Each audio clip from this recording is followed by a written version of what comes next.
Corona संक्रमण को लेकर लगे लॉकडाउन में केवल इंसानों को ही समस्याओं का सामना नहीं करना पड़ रहा है, बल्कि इससे बेसहारा जानवरों के सामने भी खाने पीने का एक बड़ा संकट पैदा हो गया है। इस बीच ओडिशा सरकार ने इन जानवरों की सहायता के लिए एक फैसला किया है। ओडिशा के मुख्यमंत्री नवीन पटनायक ने ऐलान किया है कि राज्य में लॉकडाउन के दौरान आवारा पशुओं को खाना खिलाने के लिए मुख्यमंत्री राहत कोष से 60 लाख रुपए को मंजूर किया जा रहा है। राज्य सरकार ने इस मामले में खर्च को पूरा करने के लिए सभी नगर निगमों, नगर पालिकाओं और सभी नगर पंचायतों के लिए रोजाना यूनिट लागत तय की है। उत्तराखंड में मई महीने में वनाग्नि के मामले में पहली बार वन विभाग को राहत की सांस लेने का मौका मिला है। वन विभाग की ओर से जारी फायर बुलेटिन के मुताबिक रविवार को शाम 4 बजे तक प्रदेश के जंगलों में आग का एक भी मामला सामने नहीं आया, लेकिन इससे पहले मई का पहला हफ्ता ही वन विभाग पर भारी गुजरा था। वन विभाग के मुताबिक मई महीने में अब तक वनाग्नि की 209 घटनाएं सामने आ चुकी हैं। इनमें से 335 हेक्टेयर वन क्षेत्र प्रभावित हुआ है और करीब 7 लाख रुपए की वन संपदा का नुकसान भी हुआ है। उत्तर प्रदेश के सिद्धार्थनगर में कोरोना महामारी के बीच 100 कौवों की मौत होने का मामला सामने आया है, जिससे इलाके में दहशत फैल गई है। इलाके के लोग बर्ड फ्लू की आशंका से डरे हुए हैं। जहां कौवे मरे पड़े हैं, वह जगह नेपाल बॉर्डर के करीब है। हालांकि अभी वन विभाग या प्रशासन की ओर से इसको लेकर कुछ कहा नहीं गया है। कौवों का सैंपल जांच के लिए ले लिया गया है। डीएफओ का कहना है कि कौवे की मौत क्यों हुई है, इसका पता लैब की रिपोर्ट सामने आने के बाद ही चल पाएगा। नीदरलैंड के वैज्ञानिकों ने मधुमक्खियों को गंध से कोविड-19 का पता लगाने के लिए प्रशिक्षित किया गया है। इस रिसर्च को वेगनिंगन यूनिवर्सिटी के जैव पशु चिकित्सा की प्रयोगशाला में 150 से ज्यादा मधुमक्खियों पर किया गया। वेगनिंगन यूनिवर्सिटी की तरफ से जारी प्रेस रिलीज के मुताबिक वैज्ञानिकों ने शुगर पानी का घोल देकर मधुमक्खियों को प्रशिक्षित किया है। इसके लिए कोरोना से संक्रमित मिंक का गंध इस्तेमाल किया गया है। अंत में देखा गया कि मधुमक्खियां चंद सेकंड में संक्रमित सैंपल की पहचान कर सकी हैं। छोटे पैमाने पर जर्मनी में किए गए रिसर्च से पता चला है कि कुत्ते कोरोना पॉजिटिव सैंपल की पहचान कर सकते हैं।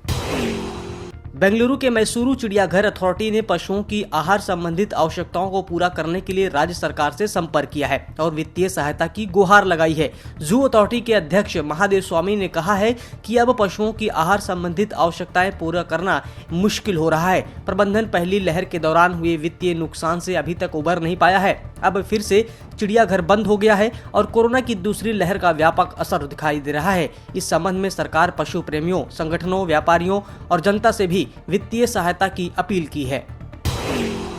बीते दिन देश के कई इलाकों में आंधी पानी वाला मौसम देखने को मिला। कहीं कहीं तेज आंधी चल रही थी तो बिजली भी कड़क रही थी। इससे बड़ा नुकसान हुआ है। उत्तर प्रदेश में बिजली गिरने से चंदौली में 2 और मिर्जापुर में 1 व्यक्ति की मौत हो गई। वहीं मऊ में तेज आंधी के चलते गिरे पेड़ से दबकर एक युवती की जान चली गई।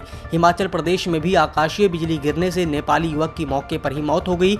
मध्य प्रदेश के विदिशा में भी तेज आंधी से करीब 15 मकानों के छप्पर उड़ गए। वहीं आकाशीय बिजली गिरने से एक व्यक्ति की मौत हो गई। झारखंड के लातेहार में भी रविवार को आकाशीय बिजली की चपेट में आने से 2 बच्चों की मौत हो गई। दुनिया भर में कोरोना वायरस का कहर अभी भी जारी है। कोरोना संक्रमण से हर दिन लाखों लोगों की मौत हो रही है। इसी बीच यूनिसेफ ने सोमवार को कहा कि कोविड-19 वैक्सीन से कोरोना वायरस को खत्म किया जा सकता है। ट्विटर पर एक वीडियो शेयर करते हुए उसने बताया कि कोरोना वायरस का हाल भी लोगों को अपंग बनाने वाले पोलियो वायरस की तरह होगा। अगर वैक्सीन रहे तो किसी भी वायरस पर नियंत्रण पाया जा सकता है।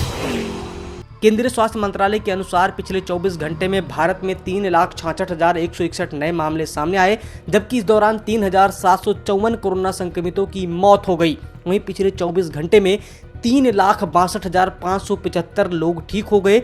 अब तक कुल ठीक हो चुके लोगों की संख्या 1,86,71,222 है। अब तक कुल मौतें 2,46,116 हैं, जबकि इस वक्त भारत में कुल एक्टिव केस 37,45,732 हैं। राष्ट्रीय राजधानी दिल्ली और इससे सटे राज्य उत्तर प्रदेश और हरियाणा के शहरों में आज सोमवार को मौसम खुशनुमा बना रहा है। आसमान में बादल रहने से ठंडी हवाएं चल रही हैं। रविवार देर शाम उत्तर भारत के अधिकतर हिस्सों में आंधी बारिश के मौसम से मौसम का मिजाज बदल गया और गर्मी से राहत मिली।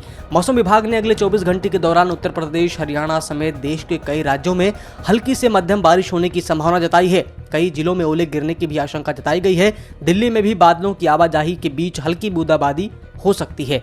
राष्ट्रीय राजधानी में 12, 13 और 14 मई को गरज के साथ बारिश का पूर्वानुमान है। झारखंड की राजधानी रांची सहित आसपास के इलाकों में अगले 24 घंटे में बारिश के आसार हैं। इस दौरान गरज के साथ तेज हवाएं चल सकती हैं। अधिकतम तापमान 35 डिग्री सेल्सियस के आसपास रहने की उम्मीद है। मौसम विभाग के अनुमान के मुताबिक 24 मई से आसमान साफ होने लगेगा। पिछले 24 घंटे के दौरान अधिकतम तापमान सामान्य से 4 डिग्री सेल्सियस नीचे रहा, जबकि न्यूनतम तापमान 22.5 डिग्री सेल्सियस दर्ज किया गया। इस दौरान राज्य के कुछ हिस्सों में बारिश भी दर्ज की गई। सब्सक्राइब करें पर्यावरण पोस्ट।